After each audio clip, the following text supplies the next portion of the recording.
J'ai retrouvé ma voisine décédée un mois plus tard dans son appartement, et malheureusement, c'est pas un titre putaclic. On avait une petite mamie dans notre immeuble qu'on aimait beaucoup, qu'on aidait souvent parce qu'elle était un déambulateur. Et un jour, elle me fait rentrer chez elle, et je vois qu'il y a un truc qui cloche. Genre son frigo est débranché, son four est débranché, il n'y a pas à manger dans les placards. Ton histoire n'est pas tout à fait la même que j'ai vécue avec ma mamie voisine, mais sur le coup, je suis arrivée au stade de me dire que je ne calculerai plus personne et je ne me soucierai plus de personne. Alors, nous, notre voisine, c'était une mamie de 80, elle est décédée à 96 ans. Et elle n'était pas sous tutelle. En revanche, elle avait un fils qu'on ne voyait jamais. Et c'était les voisins du palier qui s'occupaient d'elle, en fait. Parce que isolée... Enfin, bref. Je peux pas te dire le nombre de fois où on a dû appeler les pompiers parce qu'elle était en détresse, où il a fallu rester des heures et des heures à lui tenir compagnie, où on l'a retrouvée par terre à des heures pas possibles, où on a dû aller la border le soir pour qu'elle s'endorme. Et tout ceci, c'est pas grave, c'est vraiment la fin de l'histoire qui m'a minée en fait. Faut savoir que l'année dernière, je suis partie en vacances au pays et la veille de mon départ, j'ai croisé mamie sur le palier et j'en profite pour lui dire, écoutez, je ne serai pas là pendant 2 semaines. Et elle me dit, oh là là, ça va être long. J'ai dit, non, non, vous inquiétez pas, 2 semaines, c'est rapide. Bref.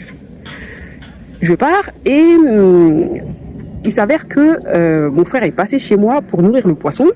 Et je pense que mamie, comme elle a l'ouïe fine, elle s'est dit, ah bah c'est bon, la voisine est de retour. Et en fait, non, elle s'est agrippée à mon frère. Mon frère m'a même appelé pour me dire, ah, ta mamie, elle me tient la jambe, je sais pas comment m'en débarrasser.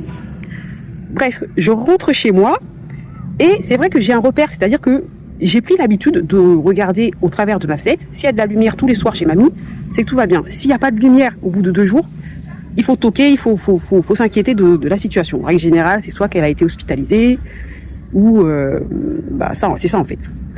Sauf que là, au bout de 2 jours, je toque, pas de réponse, j'appelle, pas de réponse, et j'avoue, j'ai pas osé aller toquer chez les voisins, honnêtement. J'ai pas le numéro de téléphone de son fils, mais j'ai une petite jeune qui se soucie également du cas de cette mamie, qui est également l'animatrice du centre aéré de mon fils. Donc je dis à mon fils, écoute, demande à telle personne si elle n'a pas eu de nouvelles. Mon fils revient le soir et là il me dit que l'animatrice m'a dit que mamie est décédée. Je vais pas vous mentir, ça m'a fait mal et ça m'a blessée, limite comme si c'était ma mamie. Parce que j'ai fini par m'attacher à elle en fait. Et ce qui me tue dans cette histoire, c'est mais aucun des voisins, mais personne. Ah, or, ils savaient à quel point je m'occupais de cette femme. Franchement, ils peuvent pas l'ignorer, c'est impossible. Personne n'a eu la présence d'esprit de toquer à ma porte et de m'avertir de la situation, en fait. Je trouve ça dingue.